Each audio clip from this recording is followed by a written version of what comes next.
اور سب سے بڑا ظلم جو مسلمانوں نے خود پر بھی کیا اور اپنے بچوں اور نسلوں پر بھی کیا، وہ ظلم یہ تھا کہ اگر میں مجلس پڑھوں اور میری مجلس آپ کو سمجھ میں نہ آئے، آپ کس سے پوچھو گے؟ مجھ سے پوچھو گے نا۔ مولانا آپ نے یہ جملہ کہا، اس کا مطلب کیا تھا؟ تو میں کہوں گا میرا مطلب یہ تھا۔ لیکن اگر آپ یہ نہ کرو، میری مجلس مجمع سے پوچھو، مسجد کے مولوی سے پوچھو، تو 10 باتیں نکل آئیں گی، 10 فرقے نکل آئیں گے۔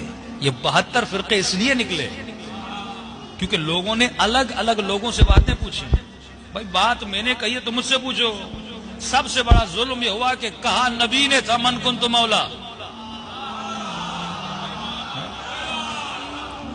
رسول نے کہا کہ من کنت مولا فہذا علی مولا، جس کا میں مولا اس کا علی مولا۔